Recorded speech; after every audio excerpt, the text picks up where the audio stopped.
Let me explain this different type of information. They didn't give you two angles. It's a more interesting example that we were entering. They only gave us one angle, 45 degree. They gave us one adjacent side, which is a 10 feet, for example, and here. And the other side, opposite side they gave us, let's say that was just 1 feet. Solve this triangle. It's not an exercise. It's a trick question. That's what it is. Okay? And what is the question? Solve this triangle, right? Solve this triangle. Like before. Alright.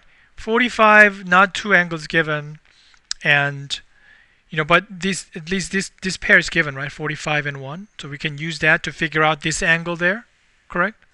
Once I figure out that angle, then I can figure out that angle and so on. But what do you feel about this 10 and 1 there? Is this realistic? 10 units up there, and let's see, this is 5 units there, right?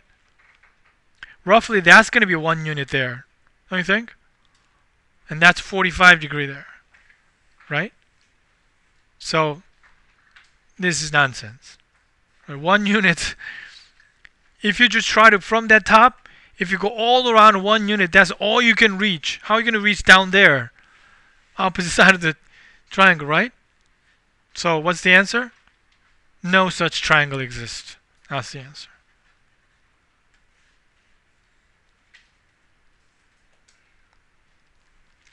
Right?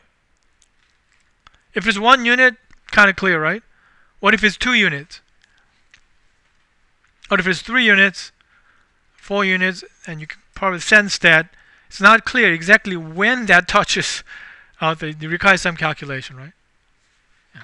But let's just try that. Is there a better way than just drawing a picture than this one? So let's go for it. So this is alpha, and that's A, right?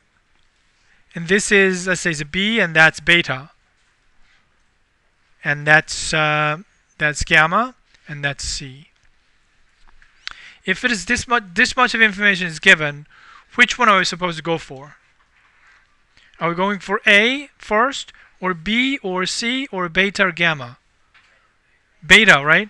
If this is the things given, and next piece is at this side, and that angle, that's the unknown. So we're going for beta. So we're putting numerator, which one first? Sine of beta first, right?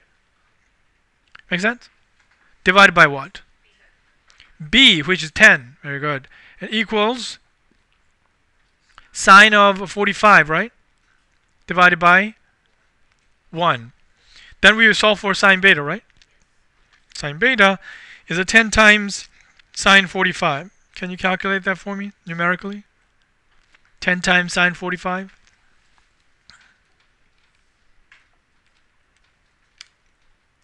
That's 7.07, right?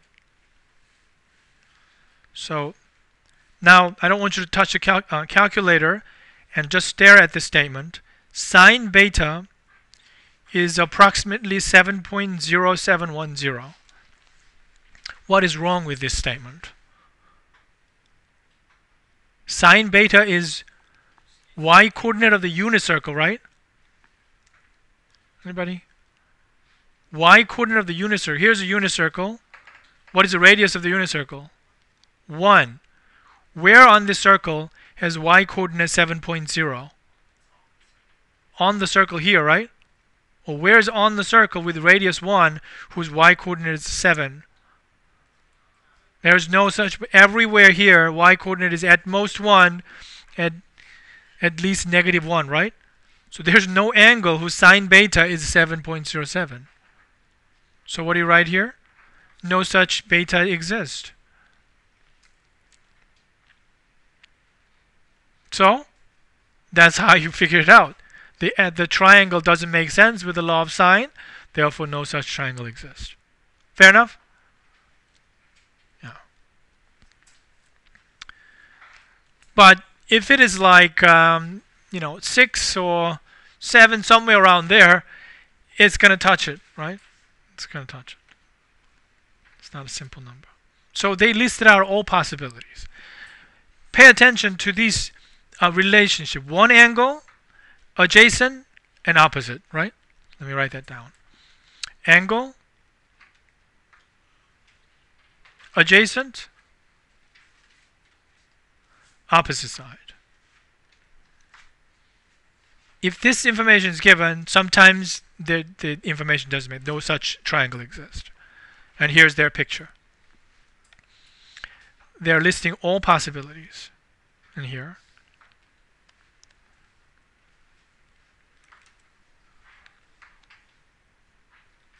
So that's the one we just looked at it. This opposite side is too short. It's not going to reach the downside there, right? So we can discover that using law of sine, just like we did it before. But picture turned out to be like this if you accurately sketch it.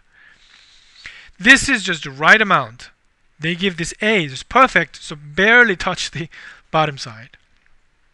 This one will turn out sine beta equals what? Perfectly 1. Now if you hit sine inverse beta 1, the calculator will give you 90 degrees. Then, oh, that must be 90 degrees down there. If it is slightly longer than this one, then there are two possibilities. Here's a fixed angle. This adjacent side never change. The length of opposite side never change, but it could be this acute triangle, or it could be this obtuse triangle. Hope you see these two possibilities.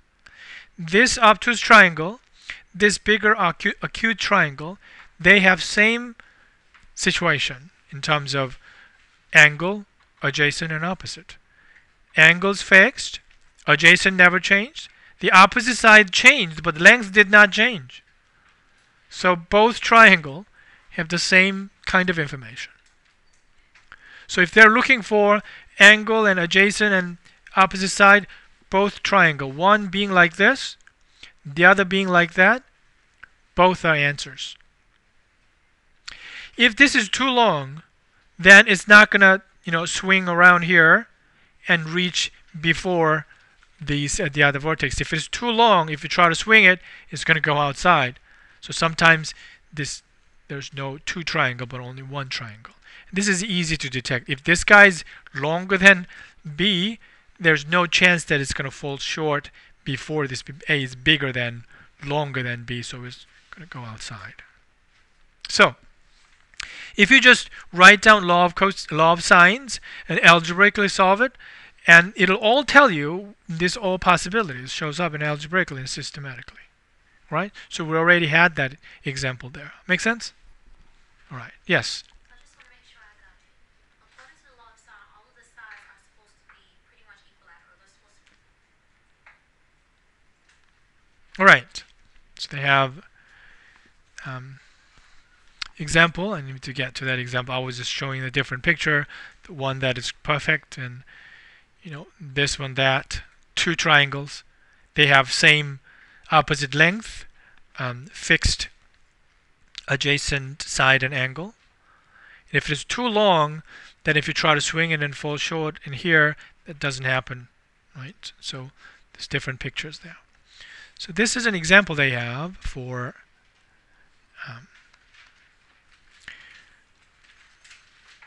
so let's take a look. Since we're running out of time a little bit, I'm just going to explain it without making an exercise. It looks like an obtuse triangle, right? Obtuse triangle in here. But let's take a look at it like this. Here's one angle, 35 degree, and opposite side given, and here's adjacent side. Does that make sense? Angle, adjacent side, and opposite. Correct? They didn't give us this one. So it could be the other triangle that looks like this with a 6 in there, right? Does that make sense? Maybe this angle triangle exists. We just assume that it's a random triangle. You have to figure out if it is, if both exist or not. So let's proceed. Just like last time, the beta here, right? So sine beta divided by what? 8 is equal to sine 35 divided by 6. Now you're solving for sine beta. Can you calculate that number? That will be 8 times sine 35 divided by 6, right? So that's a 0.7647. So it is not greater than 1, so we proceed here, right? Next line, I'm using a different letter, theta, and compute sine inverse. Sine inverse of what should I compute at this stage? Anybody remember this? Sine beta is a 0.7647. What is the meaning of sine inverse here? Is the angle, right? So what should I stick in there? Sine inverse of what? 0.7647. Then it's going to give us angle, right? Can you go and calculate that?